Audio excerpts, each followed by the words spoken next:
அனைவருக்கும் வணக்கம். நீங்கள் இணைந்து கொள்வது இலங்கையின் முதற்தர செய்தி வழங்குனர் நியூஸ் ஃபர்ஸ்டின் பிரதான செய்திகளோடு நான் ஜெஃப்ரி ஜெபதாசன். வணக்கம் சுகந்தா. வணக்கம் ஜெஃப்ரி. வணக்கம் நேயர்களே, உங்களுடன் இணைந்து கொள்ளும் நான் சுகந்தா துசிதர். முதலில் தலைப்புச் செய்திகள். 7 போக்குவரத்து குற்றங்களுக்கு 25,000 ரூபாய் தண்டப்பணம். முறைகள் விநியோகம் தொடர்பில் இன்றும் பாராளுமன்றத்தில் வாத பிரதிவாதங்கள். ඔබතුමා අගමැතිතුමා හැටියට ඉන්න තුරු මේ බැඳුම් කර වංචාව පරීක්ෂණයට ලක් වෙන්නේ නැහැ. ඔයා වාඩි වෙන්න. ඒ නිසා කළා වාඩි වෙන්න. එකඟ මේ තමයි. ඔයාගේ වයසට ඔයා පැලිලා මැරෙයි වාඩි වෙන්න. தேசிய பிரச்சினை தீர்விற்கு சந்திரிகா பண்டாநாயக்கவின் காலத்தில் சந்தர்ப்பம் இருந்ததாக எதிர்க்கட்சித் தலைவர் தெரிவிப்பு. ரயில் கடவையில் மோதி ஒருவர் பலி. இதற்கான பொறுப்பை ஏற்பதில் பல்வேறு தரப்பினரும் இழுபறி.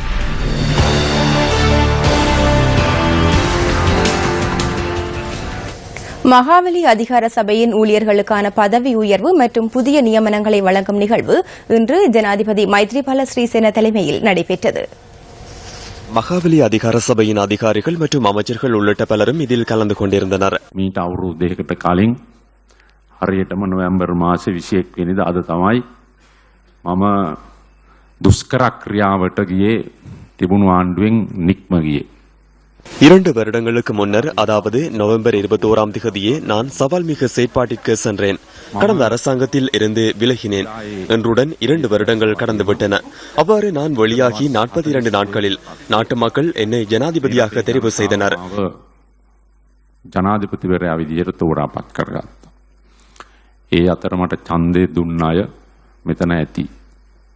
නොදුන්න අයත් ඇති. எனக்கு வாக்களித்தவர்கள் எங்கு இருப்பீர்கள், வாக்களிக்காதவர்களும் இருப்பீர்கள். எனினும் நாட்டின் ஜனாதிபதி என்பவர் அனைவருக்கும் சமமானவர். ஜனாதிபதி என்ற வகையில் பக்கச்சார்பின்றி எனது பொறுப்புகளை நிறைவேற்ற வேண்டும். අපක්ෂපාතීත්වය, මධ්‍යස්ථභාවය, උපේක්ෂා සහගතභාවය තුල රට වෙනුවෙන් තමාගේ වගකීම් සහ යුතුයකම් ඉෂ්ට කරන්නට ඕනේ.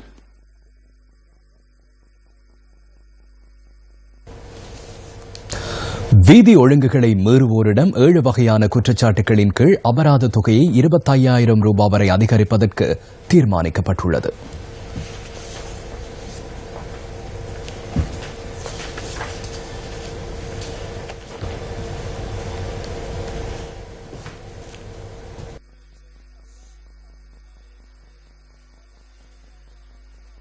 போக்குவரத்து அமைச்சர் நிமல் சிறிபால டி சில்வா, நிதி அமைச்சர் ரவி கருணாநாயக்க மற்றும் போக்குவரத்து தொழிற்சங்க பிரதிநிதிகளுடன் இன்று நடைபெற்ற கலந்துரையாடலை அடுத்து இந்த தீர்மானம் மேற்கொள்ளப்பட்டுள்ளது.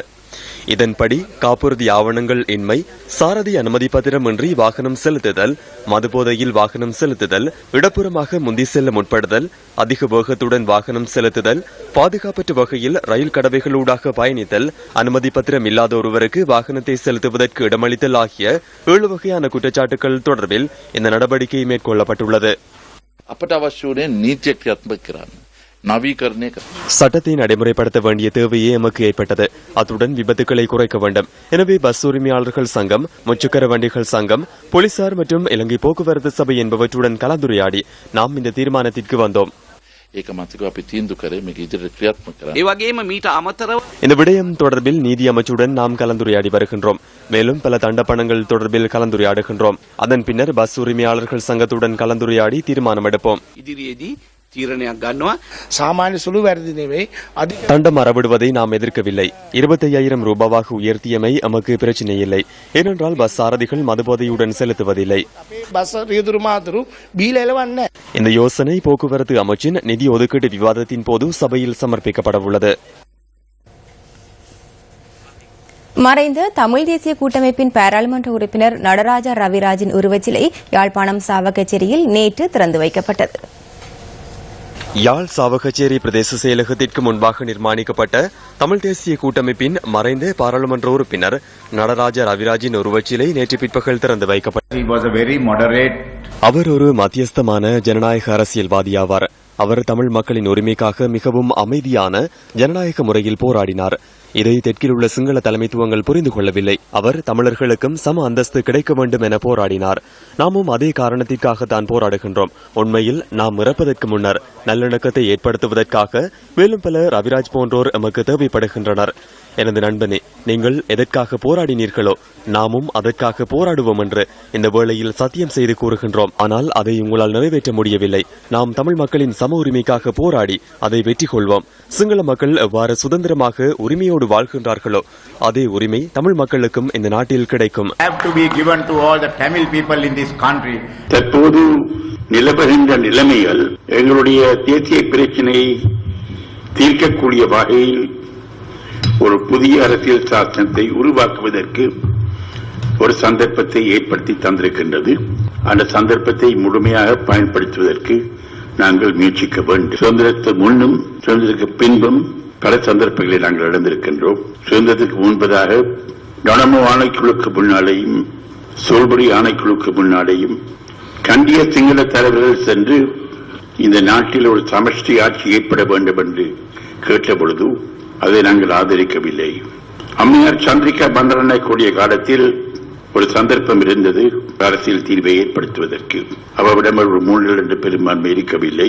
அதற்கு பிறகு மஹிந்த ராஜபக்சேவுடைய காலத்தில் அவர் சர்வதேச சமூகத்தை திருப்திப்படுத்துவதற்காக பல வாக்குறுதிகளை கொடுத்திருந்த போதிலும் கூட நாங்கள் அவருடன் பேசி இந்த பிரச்சனையை தீர்ப்பதற்கு ஆக்கப்பூர்வமாக செயல்பட்ட போதிலும் கூட முன்னேற்றகரமாக எதுவும் நடைபெறவில்லை. எங்களை ஏமாற்றுவதற்கும் ஒரு பாராளுமன்ற தெளிவு குழுவுக்கு எங்களை அழைத்து கடும் முயற்சி எடுத்தார். நீண்ட காலத்துக்கு பிறகு தற்பொழுது ஒரு சந்தர்ப்பம் வந்திருக்கின்றது. எல்லாம் முடிந்துவிட்டது என்று நாங்கள் சொல்ல முடியாது. ஆனால் ஒன்றும் நடைபெறவில்லை என்றும் நாங்கள் சொல்ல முடியாது. அரசியல் தீர்வு சம்பந்தமாக அதிபதியும் பிரதமரும் இந்த கர்மத்தை நிறைவேற்றுவதற்காக செயல்படுகின்ற பல்வேறு குழுக்கள் உறுதியுடன் செயல்பட்டுக் கொண்டு வருகின்றார்கள். மார்கழி மாதம் 10ஆம் தேதி நடவடிக்கை குழுவினுடைய ஒரு இறுதி அறிக்கை சமர்ப்பிக்கப்படலாம் என்று நாங்கள் எதிர்பார்க்கின்றோம். தை மாதம் 9ஆம் தேதி 10ஆம் தேதி 11ஆம் தேதி தற்பொழுது சமர்ப்பிக்கப்பட்டிருக்கின்ற உபகுழுக்களின் அறிக்கையின் அடிப்படையிலும் நடவடிக்கை குழுவுடைய இடைக்கால அறிக்கையின் அடிப்படையிலும் அரசியலமைப்பு சபையின் முன்னால் ஒரு விவாதம் நடைபெறும். எவருடைய கருத்திலே நாங்கள் உதாசீனம் செய்ய மாட்டோம். தம்பி ரவிராஜ் எனக்கு இப்பொழுதும் எனது கண்ணுக்கு முன்னாலும் காதுகளிலும் நான் பார்க்கவும் கேட்கவும் ஒலித்துக் கொண்டிருக்கின்ற சில வார்த்தைகள். ரவிராஜ் மனித உரிமைகளுக்காக ஐநா மன்றத்துக்கு முன்னால் கொழும்பில் இருந்த கட்டடத்துக்கு முன்னால் போராடினார் என்பதற்காக அவரை நாங்கள் இரத்த களரியாக பார்த்தோம். அவருடைய இல்லத்திலே தான் பார்க்க முடிந்தது.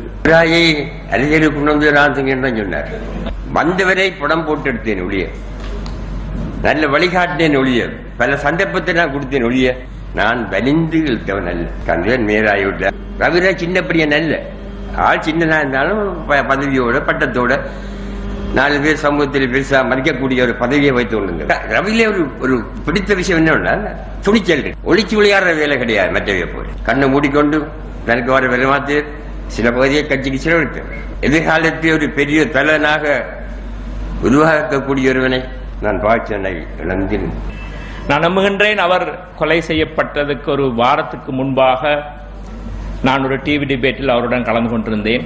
அப்பொழுதோ தேசப்பற்று இயக்கம் வம்ச பாராளுமன்ற உறுப்பினர் பல பேர் அங்கே அங்கம் வைத்துக் கொண்டிருந்தார்கள். அவர்களை எங்களை வைத்துக் கொண்டு சிங்களத்தில் நீங்கள் தேசப்பற்றவர்களாக இருக்க வேண்டும், அப்படி இல்லையெனில் நீங்கள் அனைவரும் தேச துரோகிகள் என்ற ஒரு பாணியில் பேசிக் கொண்டிருந்த பொழுது நானும் ரவிராஜ் அவர்களும் சிங்களத்தில் அவருக்கு பதிலளித்து, நீங்கள் புஷ்ஷின் கொள்கை என்ற புஷ்ஷின் கொள்கைக்கு போகிறீர்கள் என்று பாரதூரமாக தாக்கினோம். அது ஒரு கிழமைக்கு முன்புதான் நடந்தது. அதுக்கு பிற்பாடுதான் இந்த அவருடைய இந்த கொடூரமான அவரை எங்களை விட்டு மறைந்த அந்த சம்பவம் நடந்தது. அதுகளிலே அவர் ஒரு அரசியல் பாதையில் சென்றிருக்கின்றார், நான் இன்னொரு அரசியல் பாதைகள் சென்றிருக்கின்றோம். நாங்கள் இந்த மின்னல் என்ற நிகழ்ச்சியிலே பல தடவை நேரடியாக 2 பேரும் விவாதங்களில் ஈடுபட்ட பல சந்தர்ப்பங்கள். ஆனால் அந்த மின்னல் அந்த ரெக்கார்டிங் ரூமுக்கு வெளியால வந்த உடனே நிசாம் காரியப்பர் அவர்கள் இதற்கு சொன்னது போல தோளில் கை போட்டு தான் 2 பேரும் பேசிக்கொண்டு போவோம். எங்களுடைய நட்பு அந்த அளவுக்கு இருந்தது. அந்த நாங்கள் மாறுபட்ட அரசியல் பாதைகளில் நாங்கள் இருந்தாலும் எங்களுடைய நோக்கு ஒன்றாக இருந்ததனால், அதை புரிந்து கொண்டவர்களாக நாங்கள் இருந்ததனாலேயே எங்களுடைய நட்பை எங்களால் தொடரக்கூடியதாக இருந்தது. நாங்கள் வேறுபட்ட பாதைகளில் இருந்தாலும் எங்களுடைய இலக்கு ஒன்றாக இருக்கும் போது நாங்கள் சேர்ந்து செயல்பட முடியும் என்ற அந்த ரவிராஜினுடைய கருத்து இன்றைக்கு இன்றைக்கு இருக்க அரசியல் சூழலில் நிச்சயமாக அதை பலர் புரிந்து கொள்ளாதவர்களாக இருக்கின்றார்கள். தற்போது தொலைக்காட்சி அரசு விருது வழங்கல் விழா கொழும்பில் நடைபெற்று வருகிறது. தற்போது கிடைத்த செய்தியின் பிரகாரம் நியூஸ் ஃபர்ஸ்டிற்கு ஒரு விருது கிடைத்திருக்கிறது. சிறந்த புலனாய்வு அறிக்கை மற்றும் செய்தி அறிக்கையிடலுக்கான விருதினை நியூஸ் ஃபர்ஸ்டின் செய்தியாளர் ராசதுரை ஜெயரூபன் பெற்றுக் கொண்டிருக்கின்றார். அவருக்கு எமது வாழ்த்துக்களை நியூஸ் ஃபர்ஸ்ட் சார்பாக தெரிவித்துக் கொள்கின்றோம். அதேபோன்று எமது சக்தி டிவிக்கு 2 விருதுகள் இதுவரை கிடைக்கப்பட்டிருக்கின்றமை சிறப்பம்சமாகும். இன்னும் சில உள்நாட்டு செய்திகள். இன்று நியூஸ் லைன் தொகுப்பில் கலந்து கொண்ட பாதுகாப்பு செயலாளர் கருணாசேன ஹெட்டியாராச்சியிடம் ஹாவா குழு தொடர்பில் கேள்வி எழுப்பப்பட்டது. அவர்கள் அரசியல் ரீதியில் தூண்டப்படுகின்றனரா அல்லது குற்றவியல் ரீதியில் தூண்டப்படுகின்றனரா? சில அரசியல் தலையீடுகள் இருக்கலாம், எனினும் அதனை நான் அரசியலாக காணவில்லை. தென்னிந்திய திரைப்படங்களை போன்று செயற்பட்டு பணம் திரட்ட முற்படுகின்றனர். Trying to imitate the South Indian films. The Sri Lankan government have always maintained. யுத்தம் இடம்பெற்ற வடக்கில் தொடர்ந்தும் பாதுகாப்பை உறுதிப்படுத்த வேண்டும் என்ற நிலைப்பாட்டில் அரசாங்கம் செயற்படுகின்றது. இவ்வாறான நிலையில் எவ்வாறு இந்த அமைப்புகள் உருவாகும்? Done that. How come these people have managed to raise their head? these two different things you are trying to. 2 வெவ்வேறு விடயங்களை நீங்கள் ஒன்று சேர்க்கின்றீர்கள். ஆனால் முழுமையான தேசிய பாதுகாப்பு தொடர்பில் பொறுப்பு கூற வேண்டியது எமது கடமையாகும். எனினும் போலீஸ் திணைக்களம் இன்று அந்த பொறுப்பை செய்து வருகின்றது. இது குறித்து போலீசார் மிகவும் தீவிரமான செயற்பாடுகளை முன்னெடுத்து வருகின்றனர். வன்னி மாவட்டத்திலும் யாழ் மாவட்டத்திலும் குற்றவாளிகளுக்கு எதிராக வழக்கு தாக்கல் செய்யப்பட்டுள்ளது. Wani district as well as in Jaffna district. சிறந்த விளையாட்டுக்கான விருதினை பெற்றுக்கொள்கின்றார் எமது நியூஸ் ஃபர்ஸ்ட் செய்தியாளர் ராஜலிங்கம் த்ரிஷானோ. அவருக்கும் எமது சந்தோஷமான வாழ்த்துக்களை நியூஸ் ஃபர்ஸ்ட் சார்பாக தெரிவித்துக் கொள்கின்றோம். இதுவரை நியூஸ் ஃபர்ஸ்ட் 2 விருதுகளை பெற்றுக் கொண்டிருக்கிறது. ஒன்று சிறந்த செய்தி அறிக்கையிடலுக்கான விருது ராசதுரை ஜெயரூபன் பெற்றுக்கொண்டார். அதேபோன்று சிறந்த விளையாட்டுத்துறைக்கான விருதினை தட்டிச் செல்கின்றார் எமது செய்தியாளர் ராஜலிங்கம் த்ரிஷானோ. இருவருக்கும் சந்தோஷமான வாழ்த்துக்கள். அதேபோன்று சக்தி டிவி இதுவரை 2 அரசு விருதுகளை கைப்பற்றியுள்ளமை குறிப்பிடத்தக்கது. இன்னும் சில உள்நாட்டு செய்திகளுக்கு எங்களுடைய அவதானத்தை செலுத்துவோம். முறைகள் கொடுக்கல் வாங்கல் தொடர்பில் பாராளுமன்றத்தில் இன்றும் கடும் வாத பிரதிவாதங்கள் இடம்பெற்றன. நீங்கள் பிரதமராக இருக்கும் வரை முறைகள் மோசடி தொடர்பான விசாரணை இடம்பெற மாட்டாது. முறைகள் மோசடியுடன் அவரும் பங்குதாரராக உள்ளார். உங்களுக்கு எதிராக அவர் விசாரணைகளை மேற்கொள்ள மாட்டார். இதன் காரணமாக அவரை பிரதமர் பதவியிலிருந்து நீக்க வேண்டும்.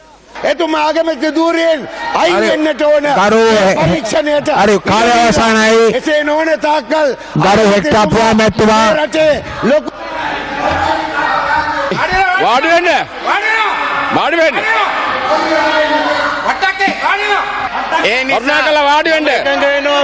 ඔයාගේ වයසට ඔයා පැනලා මැරෙයි වාඩි වෙන්න. මං කිව්වේ ඒක මෙයාටත් වැටෙනවා කියලා. දැන් ගරු කතා මම කියන්න තියෙන්නේ. නාකි වවුලට වයග්‍රහ හමුණා කියලා මම මොනවා කරන්නේ? මේ ආණ්ඩුවට උපදෙස් දෙන්න පුළුවන් නීතිපතිතුමා. சட்டம் அதிபரால் அரசாங்கத்திற்கு ஆலோசனை வழங்க முடியும். நமது சிறப்புரிமைகள் தவிர்ந்த ஏனைய பிரச்சினைகள் தொடர்பில் சட்டம் அதிபரிடமே வினவப்படுகின்றது. ஆகவே எனக்கு தெரிந்த சிரேஷ்ட சட்டத்தரணிகளுடன் கலந்துரையாடிய பின்னர் சபாநாயகரின் ஆலோசனையுடன் செயற்பாடுகளை முன்னெடுக்குமாறு இதனை சட்டம் அதிபரின் கவனத்திற்கு கொண்டு வந்தேன். சந்தித்துக் கொண்டதாக அவர்கள் இருவர் கூறினார்கள். பகிரங்க ஏலம் மற்றும் பிரத்யேக தெரிவு தொடர்பாக சட்டம் அதிபர் எமக்கு குறிப்பிட்டுள்ளார். இதுகுறித்து விசேட தெளிவை பெற்றுக் கொள்வதற்காக நான் IMF அமைப்பிற்கும் உலக வங்கிக்கும் எழுத்து மூலம் கோரிக்கை விடுத்திருந்தேன். ஏனென்றால் இது தொடர்பாக நாம் வேறு எவரிடமும் வினவுவதில் பயனில்லை. எமக்கு வேண்டப்பட்ட ஒருவருக்கு வழங்கியதாக என்னை சாடுவார்கள். நான் இந்த பொறுப்பை எங்கு ஒப்படைத்திருக்கலாம்.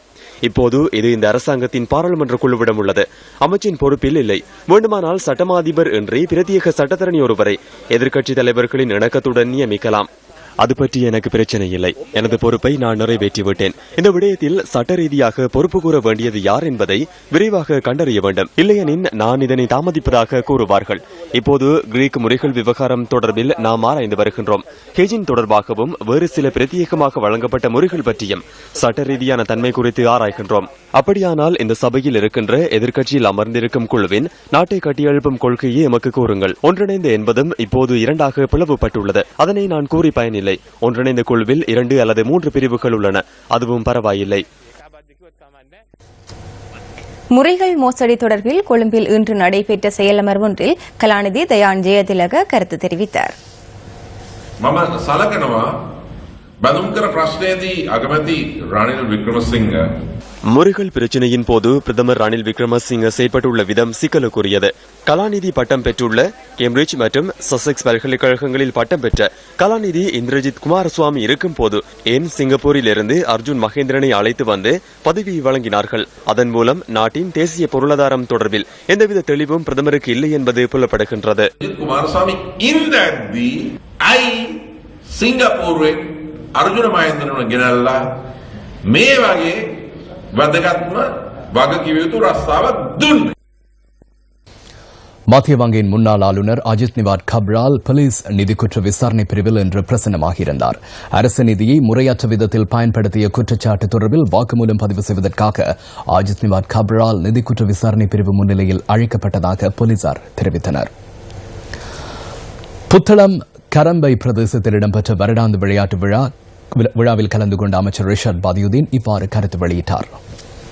யார் தவறு செய்தாலும், யார் பிழை செய்தாலும், யார் இனங்களுக்கிடையிலே முருகலை ஏற்படுத்துவதன் ஊடாக இனங்களுக்கிடையிலே விஷத்தை கக்கி இன முருகலை ஏற்படுத்த முனைகிறார்களோ அவர்களுக்கு உரிய தண்டனையை வழங்குவதன் ஊடாக மட்டும்தான் இதை கட்டுப்படுத்தலாம். அதாவது சுதந்திரத்துக்கு பிறகு நீண்ட நாட்கள் யுத்தத்திலே தான் இந்த நாடு தங்களுடைய காலத்தை, இந்த வருடங்களை கழித்திருக்கிறது.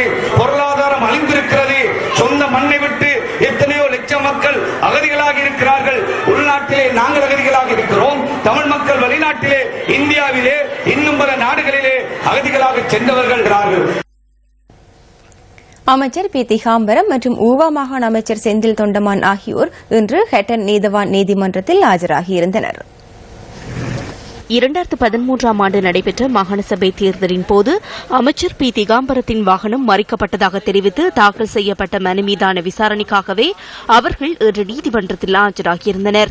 இரண்டு தரப்பினரதும் கருத்துக்களை கேட்டறிந்து கொண்ட ஹட்டன் மேல் நீதிமன்ற நீதிபதி பிரசாத் லியனகே சட்டமா அதிபரின் ஆலோசனை கிடைக்காமையினால் மனு மீதான விசாரணைகளை அடுத்த வருடம் ஏப்ரல் மாதம் 3ஆம் தேதி வரை ஒத்திவைத்தார். மாவட்டம் பட்டல்குமர பிரதேச செயலகத்துக்குட்பட்ட நமனு குலகாந்த சேன தோட்ட மக்கள் இன்று பணி பகிஷ்கரிப்பில் ஈடுபட்டனர்.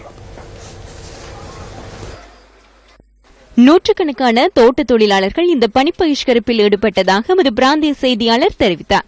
கடந்த சில மாதங்களாக தங்களின் தோட்ட அதிகாரியினால் எங்களுக்கு பல்வேறு இடையூறுகள் ஏற்பட்டுள்ளதாக தெரிவித்தே இந்த தோட்ட மக்கள் பணி பகிஷ்கரிப்பில் ஈடுபட்டுள்ளனர்.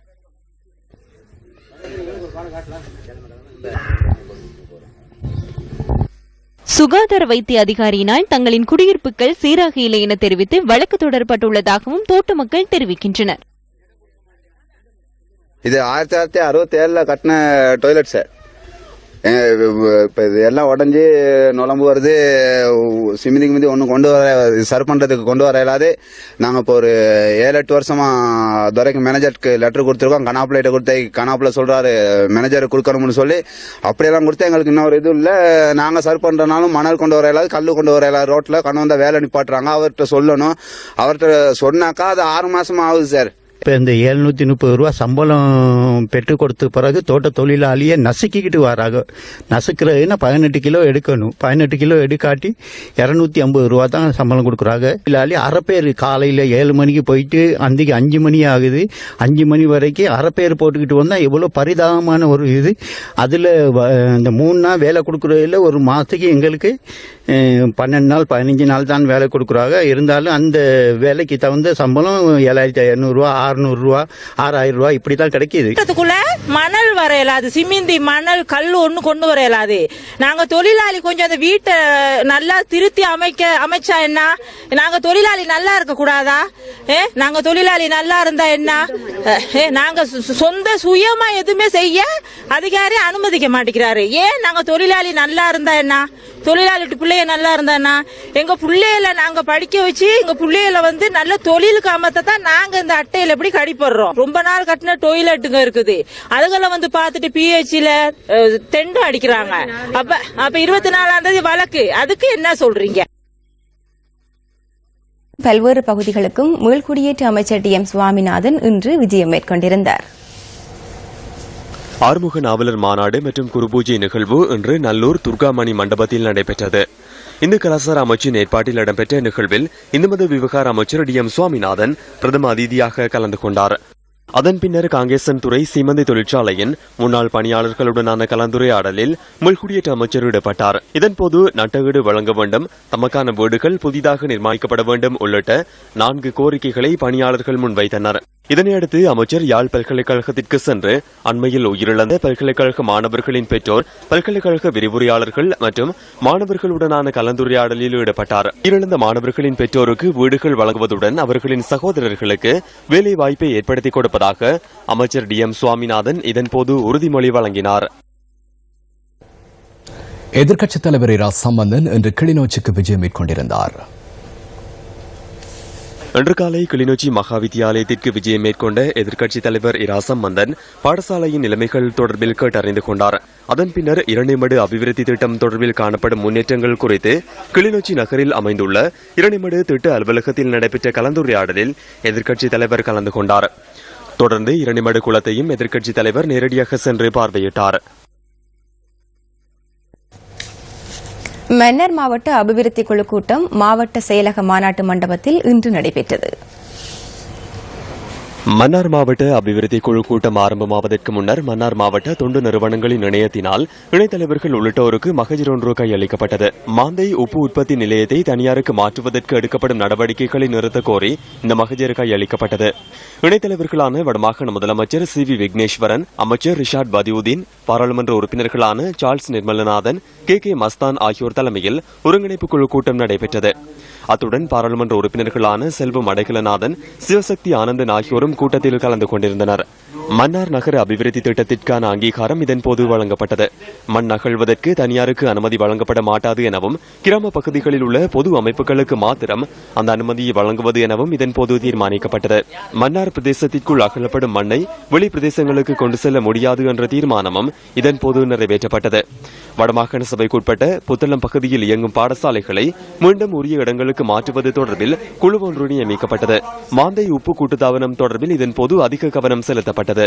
மாந்தை உப்பு கூட்டுத்தாபனத்தை தனியார் மயப்படுத்துவது பற்றி ஒரு யோசிங்கோ, எங்களோட கலந்து ஆலோசிங்கோ, அதன் பிறகு நாங்கள் அந்த நடவடிக்கையில் எடுக்கலாம் என்று இப்பொழுதே சொல்லி வைக்கின்றேன். மாகாணத்துக்கு உரிய அதனுடைய பாதிப்புகளை நாங்கள் தான் அறிவோம். அதனை எங்களை சொல்வதற்கு இடமளிக்க வேண்டும். மத்திய அரசாங்கம் இது சம்பந்தமான ஒரு தீர்மானத்தை எடுப்பதால் என்ன விதமான பாதிப்புகள் எங்களுக்கு வருகின்றது என்பதை அறிந்து கொள்ள வேண்டும்.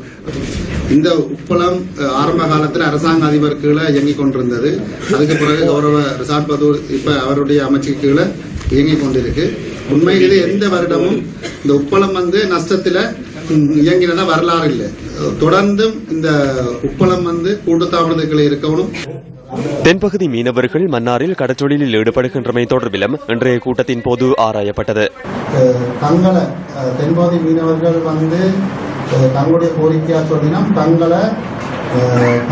தங்களுக்கு தான் மீன் தரவணும் என்று சொல்லி ஒரு நிர்பந்தத்தை அந்த ஆக்களை ஏற்படுத்தினோம்.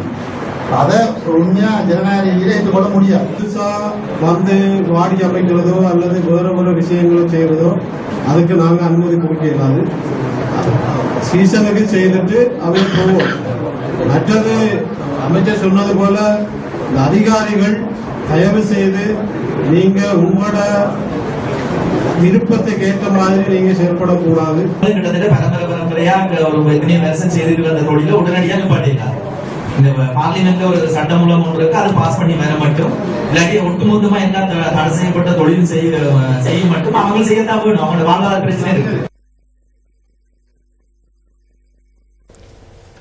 பொதுவாக யாராவது ஒருவரை காணும் போது நாம் பயன்படுத்தும் சொல் ஹலோ.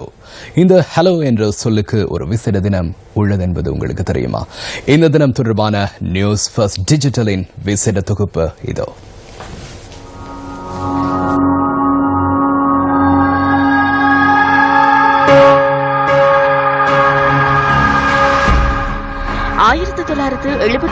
ஆண்டு நவம்பர் மாதம் 21ஆம் தேதி முதலில் சர்வதேச ஹெலோ தினம் கொண்டாடப்பட்டது. வன்முறைகளின்றி சிறந்த தொடர்பாடலின் மூலம் பிரச்சினைகளுக்கான தீர்வை பெற்றுக்கொள்ள முடியும் என்பதனை மக்களுக்கு உணர்த்துவதற்காக இந்த தினம் பிரகடனப்படுத்தப்பட்டது. நீங்களும் இந்த தினத்தை கொண்டாட விரும்புகின்றீர்களா? அப்படியானால் குறைந்தது 10 பேருக்காவது இன்முகத்துடன் ஹெலோ சொல்லுங்கள். இதன் மூலம் வன்முறைகளற்ற அமைதியான சூழலை நிச்சயம் உருவாக்க முடியும். ஹலோ என்ற இந்த சிறிய வார்த்தை யாரோ ஒருவரின் வாழ்க்கையில் பாரிய மாற்றத்தை கொண்டு வரக்கூடும். எனவே இந்த விசேட தினம் குறித்து அறிந்து கொண்ட பின்னர் நாமும் சிலரிடம் ஹலோ சொல்வதற்காக சென்றிருந்தோம்.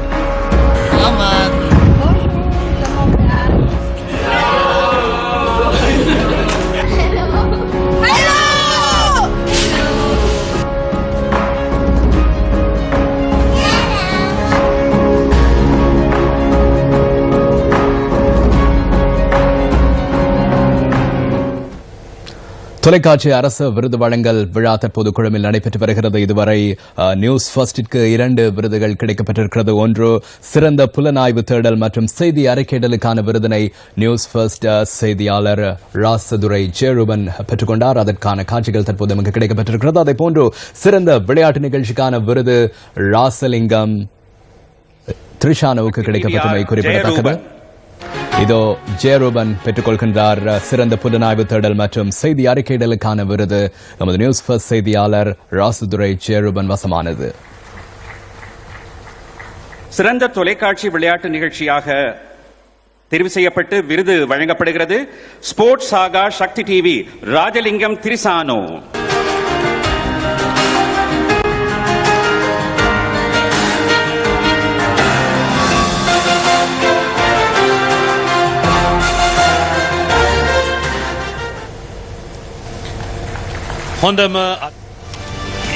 இத்துடன் நமது 8 மணி பிரதான செய்திகள் நிறைவடைகின்றன. இரவு 10:45 அடுத்த பிரதான செய்தி அறிக்கை இடம்பெறும்.